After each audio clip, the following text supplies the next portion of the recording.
నమస్తే, నేను మీ కుప్ప పద్మిని. ఇన్నాళ్ళు మీ సపోర్ట్‌ని నాకు అందిస్తూ, మీ ప్రేమని నాకు అందిస్తున్న ప్రతి ఒక్కరికి కృతజ్ఞతలు. ఇప్పుడు చూడబోతున్న ఈ వీడియో కూడా ఖచ్చితంగా మీకు ఉపయోగపడుతుంది. లైక్, షేర్ అండ్ సబ్స్క్రైబ్ చేసి మీ ఇష్టాన్ని అలాగే మీ సపోర్ట్‌ని నాకు అందించండి. అలాగే ఈ వీడియో పట్ల మీ అభిప్రాయాన్ని కామెంట్ సెక్షన్‌లో కామెంట్ చేసి నాకు తెలియజేయండి. నమస్తే. Welcome to our channel. నేను పద్మిని. ప్రస్తుతంతో పాటు ప్రముఖ ఆధ్యాత్మికవేత్త, ఆస్ట్రోన్యూమరాలజిస్ట్, వేదిక్ వాస్తు స్పెషలిస్ట్, శ్రీ విద్య మరియు హనుమత్ ఉపాసకులు బ్రహ్మశ్రీ డాక్టర్ శివయోగి సిస్లా జయశంకర్ గారు మనతో పాటు మాట్లాడదాం. సార్ నమస్తే. సార్ క్రోధినామ సంవత్సరం మొదలై కూడా అప్పుడే నెలలు అయిపోతుంది. చాలా ఫాస్ట్ గా నడిపోతుంది సంవత్సరం. ఎంత రెండో నెల ఇవాళ ఎంటర్ అయింది. కరెక్ట్. అవును. సో ఎంతో కొంత క్రోధం ఉంది, ఖచ్చితంగా చూస్తున్నాము. ఈ ఎండలు అయితే నెక్స్ట్ లెవెల్లో విజృంభిస్తూ ఉన్నాయి. ఎండ అనుకుంటే నేనేమైనా తక్కువ అని అదే అంటున్నా, వానేమైనా తక్కువ అని 8 సెంటీమీటర్లు కురిసింది హైదరాబాద్ లో. మళ్ళీ నెక్స్ట్ సూర్యుడు తన ప్రతాపం నెక్స్ట్ డే నుంచి మొదలైపోయింది. సో అంతా చాలా ఎక్స్ట్రీమ్ గానే ఉంది పరిస్థితి అంతా. అటు వాతావరణమే కాదు, ఇటు మనుషుల ప్రవర్తన కానీ ఇది కూడా ఖచ్చితంగా ఎక్స్ట్రీమ్ గానే ఉంది. ఎనీవేస్, ఈ సంవత్సరం అంతా కూడా చాలా పీస్ఫుల్ గా వెళ్ళటం కోసం, ఫలితాలు ఎలా ఉన్నప్పటికీ పీస్ఫుల్ గా వెళ్ళటం కోసం వాళ్ళు ఏం చేసుకోవచ్చు ద్వాదశ రాశుల వాళ్ళు అనేది వివరంగా చెప్తున్నారు. ఇక కుంభరాశి వాళ్ళు ఎట్లాంటి రెమెడీస్ ని ఫాలో చేయాలి సార్? తప్పకుండా అమ్మా. ఈ క్రోధినామ సంవత్సరంలో కుంభరాశి వాళ్ళు కింద ఏ నక్షత్రాల వాళ్ళు వస్తారో చూసుకుంటే ధనిష్ట 3-4 పాదాలు, శతభిషం 4 పాదాలు, పూర్వభద్ర 1-2 పాదాలు, వీళ్ళంతా కూడా కుంభరాశి కింద వస్తారు. అట్లాగే ఇంగ్లీష్ అక్షరాల్లో చూసుకుంటే జి అక్షరంతో పేరు మొదలయ్యేవాళ్ళు, ఎస్ అక్షరంతో పేరు మొదలయ్యేవాళ్ళు, డి అక్షరంతో పేరు మొదలయ్యేవాళ్ళు మనం కుంభరాశి కింద తీసుకోవచ్చు. వీళ్ళకి గత సంవత్సరం కన్నా ఈ సంవత్సరం బాగుంటుంది. మెరుగైన ఫలితాలు ఉంటాయి, అన్నిట్లో అభివృద్ధి ఉంటుంది, అందరికీ బాగుంటుంది. విద్యార్థులకైనా, ఉద్యోగస్తులకైనా, వ్యాపారస్తులకైనా, గృహిణులకైనా అందరికీ బాగుంటుంది. కొంత ఆరోగ్యపరంగా అటు ఇటు జాగ్రత్తగా ఉండాల్సిన అవసరం అయితే ఉంది. గత సంవత్సరం కన్నా బాగుంటుంది, మెరుగైన ఫలితాలు ఉంటాయి, అభివృద్ధి ఉంటుంది, అన్నీ బాగుంటాయి. కాకపోతే వీళ్ళు అప్పులు చేసే విషయంలో జాగ్రత్తగా ఉండాలి. ఆర్థిక అంశాల్లో ఈజీగా లోన్లు వస్తుంటాయి, డబ్బులు వస్తాయి. బాగా వచ్చినప్పుడు ఏమవుతుందంటే ఏదో ఒక ప్లానింగ్లో ఉంటాము.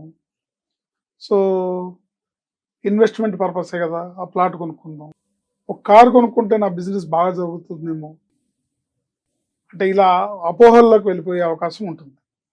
ఊహల్లో నేను బైక్ మీద తిరుగుతున్నాను, బిజినెస్ చేస్తున్నా, నాకే కనుక కారు ఉంటే ఇంకొంచెం ఎక్కువ కష్టపడగలుగుతాను. నేను ఇప్పుడు 40-50 వేలు ఇంట్లో ఉంటున్నా, ఇదేదో అదేదో ఈఎంఐ కట్టుకుంటే ఓన్ ఫ్లాట్లో ఉండొచ్చు కదా. ఇలాంటి ఆలోచనలతో లోన్స్ కి వెళ్ళి ఇబ్బందులు పడే అవకాశం ఉంది. ఓకే, వెళ్ళొద్దైతే లోన్స్ కి. ఆలోచించి 1-10 సార్లు ఎనలైజ్ చేసుకొని దాన్ని మొత్తం విశ్లేషించి అడుగు ముందుకెళ్ళాలి. అంతే తప్ప అనాలోచితంగా మబ్బుల్లో నీళ్లు చూసి మమతోలకు పోసుకోకూడదు. అనాలోచితంగా వెళ్లకుండా జాగ్రత్తగా ఆలోచించి ముందుకెళ్ళాలి. ఎందుకంటే ఈ సంవత్సరం వీళ్ళు అప్పులు చేస్తే ఆ అప్పులు తీరే పరిస్థితి కనబట్లేదు. అందుకని అప్పులు చేయకుండా ఈ సంవత్సరాన్ని వెళ్ళదీయడం అనేది వీళ్ళకి సూచించే అంశం. జాగ్రత్తగా ఉన్న దాంట్లో ఉన్న ఉద్యోగం చేసుకుంటూ ఎక్కువగా పాకులాడకుండా మన పనేదో మనం చూసుకుంటూ ముందుకు వెళ్ళడం అనేది శ్రేయస్కరం.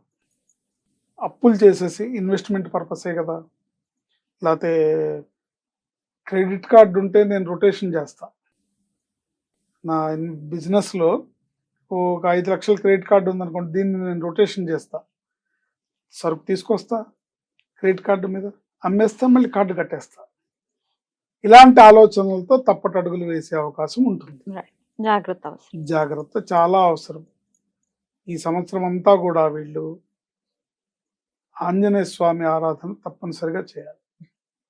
ముఖ్యంగా విద్యార్థులు, ఉద్యోగస్తులు, వ్యాపారస్తులు ఎవరైనా సరే శని భగవానుడు అనుగ్రహం వీళ్ళకి పరిపూర్ణంగా ఈ సంవత్సరం అవసరం. సూర్యోదయ పూర్వమే నిద్రలేచి వీళ్ళు స్నానాధికాలు ముగించి కాస్త మీకు తోచినట్టుగా భగవదారాధన చేసుకోవడం అనేది ఉత్తమమైన ఫలితాలను ఇస్తుంది. సూర్యోదయానికి పూర్వం లేవటం, ఆంజనేయ స్వామిని దర్శించుకోవడం, రోజు వీలు కుదరకపోతే మంగళవారం శనివారం తప్పనిసరిగా పెట్టుకొని తప్పనిసరిగా ఆంజనేయ స్వామి దర్శనం చేసుకోవడం, వీలుంటే రోజుకి కనీసం ఒక 5 సార్లు హనుమాన్ చాలీసా చదువుకోవడం, హరిమర్కట మర్కటాయ స్వాహ అనే మంత్రాన్ని నిరంతరం జపించుకోవడం, హరిమర్కట మర్కటాయ స్వాహ, హరిమర్కట మర్కటాయ స్వాహ అనే ఈ మంత్రాన్ని నిరంతరం జపించుకోవడం. ఇంకా వ్యాపారస్తులు ఎక్కువగా ఫైనాన్షియల్ లావాదేవీలు ఉంటాయి కాబట్టి వీళ్ళు నల్ల నువ్వుల్ని దానం ఇవ్వడం, నువ్వుల నూనెని దానం ఇవ్వడం, లేదా నువ్వుల నూనె తీసుకెళ్లి ఆంజనేయ స్వామి గుళ్ళో ఇచ్చి దీపారాధనకు వినియోగించమని ఇవ్వడం, బెల్లాన్ని దానం ఇవ్వడం, బెల్లాన్ని గోవుకు తినిపించడం ఇత్యాది పరిహారాలు చేస్తూ ఉంటే ఈ సంవత్సరం వీళ్ళకి మంచి ఫలితాలు ఉంటాయి. పక్కన గ్రహస్థితి బాగుంది, బట్ వీళ్ళు అప్పులు అనే అంశంలో తప్పటడుగు వేసే అవకాశం ఉంది. తద్వారా వాళ్ళు కష్టాలను కొని తెచ్చుకునే అవకాశం ఉంది. ఆ కష్టాలు పోవాలంటే ఈ పని చేయాలి. తప్పనిసరిగా ఆంజనేయ స్వామిని ఆశ్రయించాలి. రోజుకి కనీసం 5 సార్లు హనుమాన్ చాలీసా చేయాలి. కుదరకపోతే కనీసం 3 సార్లు 3 పూట్ల పొద్దున మధ్యాహ్నం సాయంత్రం అన్నా చదువుకోవాలి. లేకపోతే కనీసం ఒక్కసారన్నా చదువుకోవాలి.